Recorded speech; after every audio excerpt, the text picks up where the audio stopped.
Warning: some of the content you are about to hear may be disturbing to some viewers. Viewer discretion is advised. Welcome back. This is John from Pocono Regional Paranormal, and today we're going to cover a lesser known piece of Pocono history. Did you know that one of the deadliest train accidents in Pennsylvania history happened right here in the Poconos? Tonight, we're diving into the story of the Mud Run train wreck. So thank you for tuning in, and here we go. In the Poconos, where the night has teeth, two investigators hunt what won't stay buried. Pocono Regional Paranormal. October 10th, 1888 started like any other day. It was still warm in the afternoons, but the crisp chill of fall had begun creeping into the evenings.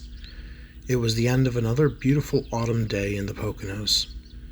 Members of the Catholic Total Abstinence Union of America were heading home from a large rally in Hazleton. Among them were women, clergymen, and even boys from a bugle and drum corps. Despite their exhaustion, the atmosphere was lively.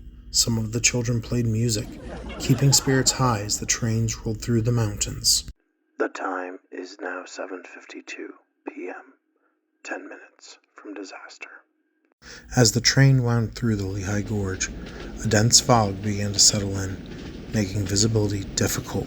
The first 5 trains passed through without incident, but the 6th train came to a stop about 700 feet past Mud Run Station in Kidder Township, waiting for an all-clear signal that never came. The time is now 8 p.m., 2 minutes from disaster. A flagman jumped from the idling train to warn the next one approaching from behind.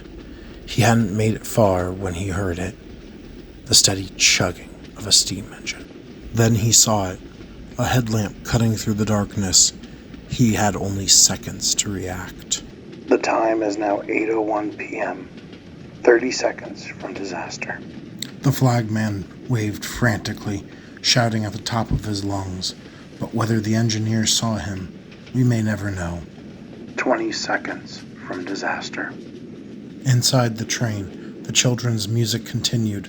Laughter, conversation, no one aware of what was coming. 10 seconds from disaster. Too late. The engineer must have finally seen the stopped train ahead. He pulled the whistle, but there was no stopping what was coming next. The time is now 8:02 p.m. The night was shattered. Wood splintered, steel screamed. The collision ripped through the stillness of the gorge as steam and fire erupted into the air. Through the fog, dust, and chaos, it was impossible to see clearly, but those at the station knew instantly what had happened. People rushed to help. What they found was utter devastation. Train cars crushed into one another, the locomotive reduced to twisted metal, luggage, instruments, and bodies scattered across the wreckage. Cries for help filled the air. Some prayed, others comforted the dying. It was a scene few could comprehend, and none would ever forget. When the rescue efforts ended, 64 people lay dead. The official cause, a deadly combination of fog, excessive speed, and negligence. 8 men were charged and ultimately acquitted. Today, if you walk the trail that follows the same tracks, you'll find plaques marking the tragedy. But some say the story doesn't end there.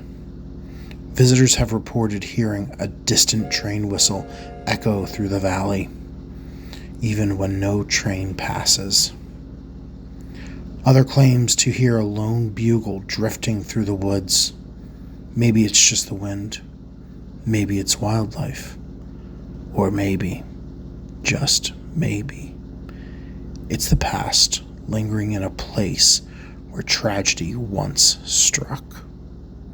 Thank you for joining me tonight. I hope you enjoyed this story. And remember, stay spooky, friends.